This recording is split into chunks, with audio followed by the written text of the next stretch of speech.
बड़ी बेटी है, उनसे सीधी बात करते हैं कि किस तरीके से उन्होंने लॉकडाउन के चलते कितनी परेशानियों को उन्होंने झेला है और उन परेशानियों को झेलने के बाद लेबन हॉस्पिटल से लेके यहाँ ज़िले में जितने हॉस्पिटल है वहाँ धक्के खाकर लास्ट में जॉली ग्रांट हॉस्पिटल में भी इनको जो आयुष्मान कार्ड बना हुआ है उस पर बिल्कुल इलाज करने से मना कर दी है। और जब ऐसे संकट के समय में भी ये कार्ड काम नहीं आएंगे तो जो सरकार की जो स्वास्थ्य योजना है इसके जो क्रियाकलाप करने वाले हैं उन पे बहुत गंभीर सवाल खड़े होते हैं कि जहां आदमी की जो जीवन है वो संकट में है और फिर भी उसको इलाज नहीं मिल रहा है। तो हम ये बात दावे से कह सकते हैं कि इस योजना को चलाने से कोई फ़ायदा नहीं है। झूठी जो प्रसन्नता है, झूठी जो वाहवाही है, उससे कोई लाभ नहीं होने वाला है। तो सीधी बात करते हैं इनकी जो लड़की है। जी शिवानी, आप ये बताएं कि आपके जो पापा है कब से बीमार हैं? ये जो जब से लॉकडाउन स्टार्ट हुआ है तब से पापा बीमार हैं। तो सुना है पहले से भी विकलांग है। हाँ जी। तो जो इनको जब इनकी तबीयत खराब हुई लॉकडाउन के चलते तो किस तरीके से आपको परेशानी आई? हमें परेशानी आई कि लॉकडाउन चल रहा है तो इलाज कैसे कराएं। विकास नगर में जो क्रिश्चियन लेमन हॉस्पिटल है वहाँ पर पापा का इलाज कराया।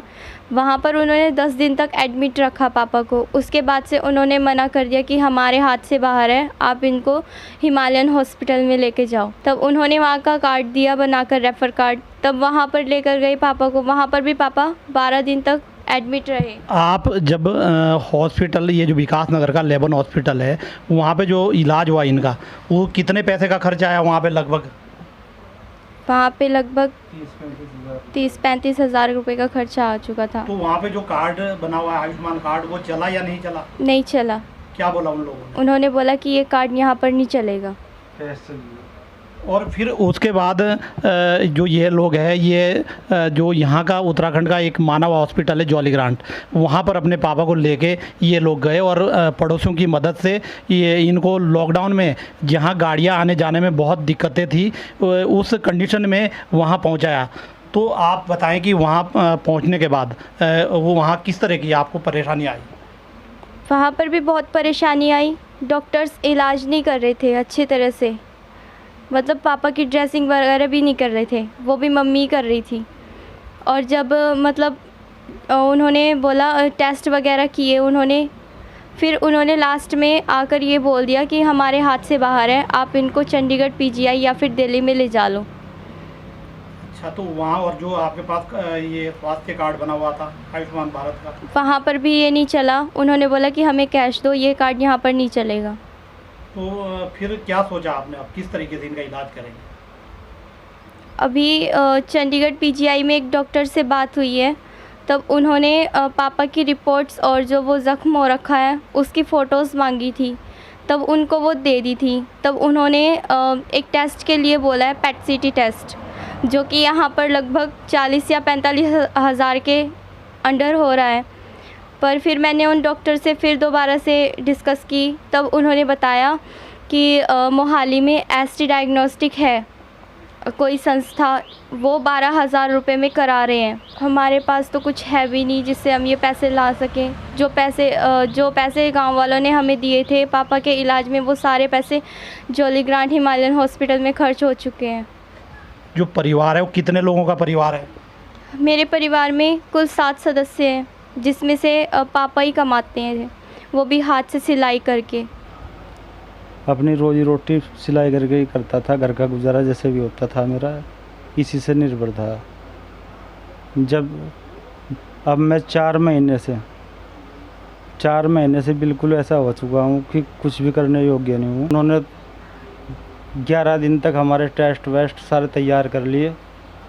उसके बाद में 12वें दिन आके हमें उन्होंने बोल दिया कि जी आपको कैंसर के कण बन चुके हैं जख्म में। जैसे उन्होंने हमें बोला तो हम तो बस ये ना पूछो हमारी हालत क्या हुई। मैं और मेरी घरवाली थे वहाँ से, हम दोनों फूट फूट कर रोने लग गए। नाम मेरा वेद प्रकाश शर्मा है। मेरा पास में एक छोटा सा मेडिकल स्टोर है कि 20 साल से बिल्कुल अपाहिज है, पैरों पे तो खड़ा हो ही नहीं पाता, लेकिन हाँ हाथों से थोड़ा सिलाई का काम करके, और इसकी पत्नी दिहाड़ी मजदूरी करके जो है घर को चला रहे थे। बच्चे भी बस ऐसे ही पड़े हैं, बल्कि बच्चे भी मजदूरी में हाथ बटाते हैं साथ में। जब इनकी मम्मी जाती है कि निलाई कटाई कराने, तो बच्चे भी चले जाते हैं। पढ़ाई का भी बस ऐसा ही है, पढ़ तो ऐसे ही रहे बच्चे भी। से भी कैंसर बता दिया है तो अपना इलाज नहीं करा पाते, और वो जो कार्ड वगैरह है आयुष्मान भारत योजना के तहत वो भी सर नहीं चल रहे हैं। सर इसमें क्या कहेंगे सर, क्या बताना चाहिए?